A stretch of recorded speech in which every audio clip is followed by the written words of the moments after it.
I have a very special story time planned for you today with some goat friends. Meg and I are here at High Winds Farm in Geneseo, right by the library. And we have these amazing goats here to hang out with us while I read some stories today. This is Georgia. She's 100% awesome. This is Siegfried. He's also 100% awesome. Over there is Lily, and that's Gage. And we're going to read some books about goats because, as you guys know, I never stop talking about goats because of how much I love them. So let's start with our hello song. Are you ready? Hello, friends. Hello, friends. Hello, friends. It's time to say hello. Yay! All right, now the first goat book we have is called Grumpy Goat. Siegfried, would you like to join me? Mr. Philosopher? Georgia! Thank you! Good girl, I love you. Siegfried! Hi, guys. Oh, they're so cute. All right, Grumpy Goat by Brett Helquist. Goat had never had a single friend in his life. He didn't want one now. He was hungry. He was grumpy. He did not want to share. Look, he's like a lawnmower. When the pigs invited him to play, Goat chased them off. Cow came to say hello. She left quickly. Cow didn't like Goat. The sheep just stayed away. Goat never looked up at the blooming flowers or the green leaves or the bright sky. He never noticed the cool breeze or ate the warm sun. He just kept his head down, scowled, and ate. Yes? Gage was telling us that the goats aren't actually going to try to eat this book, if you were wondering about that. They just use their mouths to see what's going on in the world. Hey! He kicked down the garden fence and kept eating. After finishing the cherries, can you believe this, Georgia? After finishing the cherries in the orchard, Goat kept going, but at the top of Sunrise Hill. Siegfried, can you believe this? You would never do this. You're not a grumpy goat like this guy. Goat stopped. What he saw reminded him of something. What do you guys think this reminded him of? This dandelion. But he couldn't think what. He sat still and watched for a while. I think Siegfried likes this book. Goat noticed that the ground was getting a little dry. He got some water and then very carefully trimmed the grass around the dandelion. Goat came back the next day and the day after that. He watched and trimmed. He sat and he watched. He's a reader. Yeah, he's helping me. This is amazing. One curious sheep climbed halfway up the hill. Goat eyed her suspiciously and chased her away. The next day, Cow wandered by. Goat let her help trim the grass. That's nice. The day after that, the pigs dropped in for a game of tag. Oh, I'm sorry, I misread this part. He did not chase the sheep away. This is a turning point for Grumpy Goat. Each evening, Goat laid down to sleep on the top of the hill. Each morning, he woke up and looking forward to seeing his friends again. Until one day, a breeze began to blow. What's happening to the dandelion? Georgia, what do you think? There was nothing Goat could do. The dandelion seeds were blowing away. The pigs came by. Goat did not feel like playing, so they sat with him for a while. Cow brought some nice hay. Goat wasn't hungry. The sheep didn't know what to do, so they stayed nearby. Goat spent long, lonely days and chilly nights on the top of the hill, but his friends stayed close and visited often. Until one day, Georgia, what do you think's gonna happen? Really? Is that right? You think so? I mean, that's a good point. A new dandelion! A whole field of them! Look how happy Grumpy Goat is. You can't even call him Grumpy anymore. All summer long, Goat was happy to be at Sunny Acres. Once again, the friendliest little farm in the county.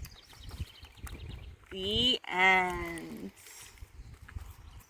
So, we read this book about grumpy goats, but do you guys think that these goats are grumpy goats? I don't think so.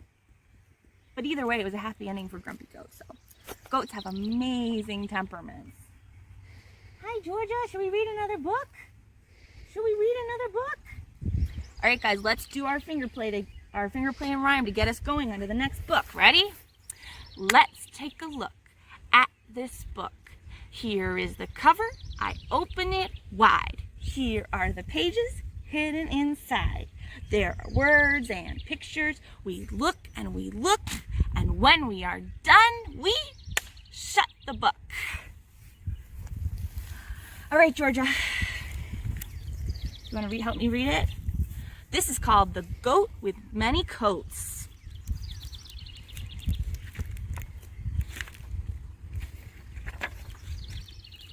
And it is by Leanne Loricella. This is the true story of a little orphan goat. It was a December night, cold and bright, when Prospect was born. The trees rustled in the winter air and stars shone through the falling snow. There's little Prospect.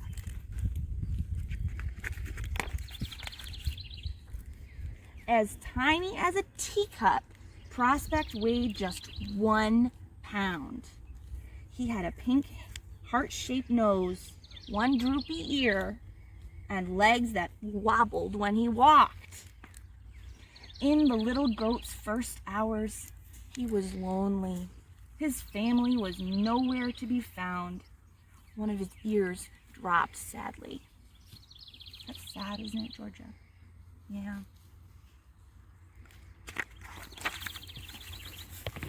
Prospect was lucky. One day, a young woman came to the farm. She wanted to adopt him. During the long drive home, his new mom held him close. For the first time, Prospect felt safe and loved. The little goat's new home felt big. Tables and chairs towered over him. It was all a bit scary. But then Prospect met Piney, a kind and wise house pig. Piney kept Prospect company on his first night. The two friends snuggled by the fire. The next morning, chilly air seeped under doors and through window panes. The little goat was cold. Prospect was just a baby, and his coat was not thick enough to keep him warm. His mom had an idea. She would give him another coat to wear. As soon as his coat was zipped and buttoned, Prospect felt like a new goat.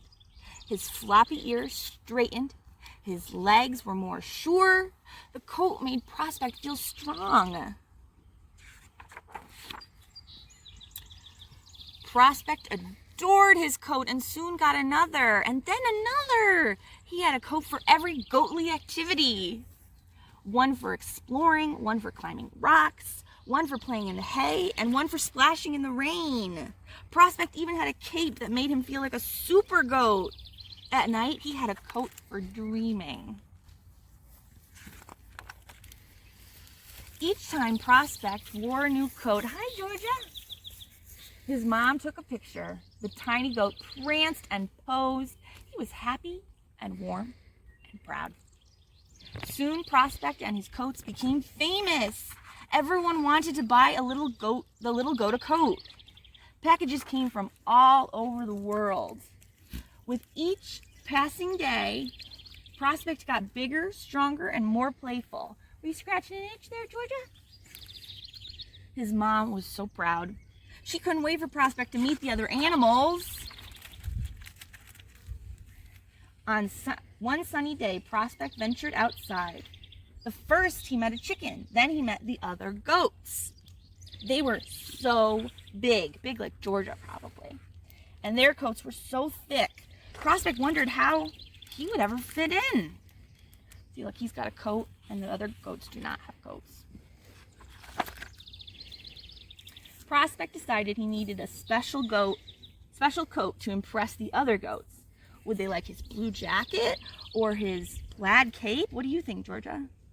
But none of the coats fit Prospect. He had grown too much. The little goat was no longer little. Prospect sighed sadly and sprawled on a mountain of sweaters, jackets, and coats. You would look very good in a coat, but you look good with your how you are now too. Prospect wanted to go outside and join the other goats, but he was nervous without his coat. Do you guys ever get that way, where you have something that you need to make you feel safe when you're going into new situations? Would they like him? Would they be nice? Piney, remember the house pig, nudged Prospect toward the door. At first, the goat didn't move, but slowly, with another little nudge from Piney, Prospect put one hoof in front of the other. Prospect was nervous as he approached the big goats. But as soon as the goats saw him, they gave a loud "maa" of approval. They loved his new coat. Prospect's real coat had grown without him noticing. He was still a small goat, but now he stood tall and confident. Prospect realized he was wearing the most beautiful coat of all, his own. The end. All right, let's sing a song, and I think there's only one that's appropriate here. Old MacDonald. Hi. Old MacDonald had a farm, E-I-E-I-O. And on that farm he had some goats, E-I-E-I-O.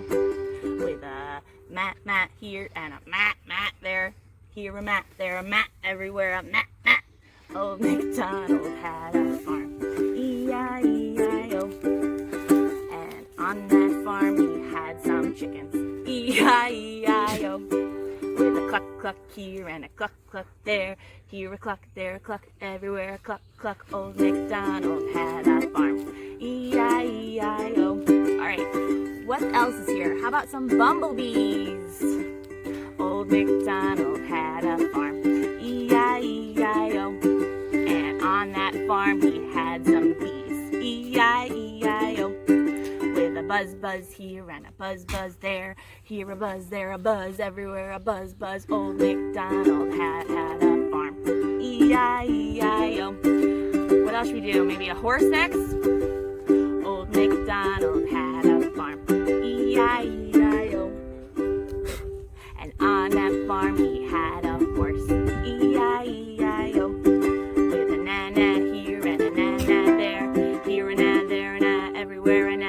Old MacDonald had a farm, E-I-E-I-O. Now, you have any ideas? Pig. Oh yeah, let's do a pig. Old MacDonald had a farm, E-I-E-I-O. And on that farm he had a pig, E-I-E-I-O. With an oink oink here and an oink oink there.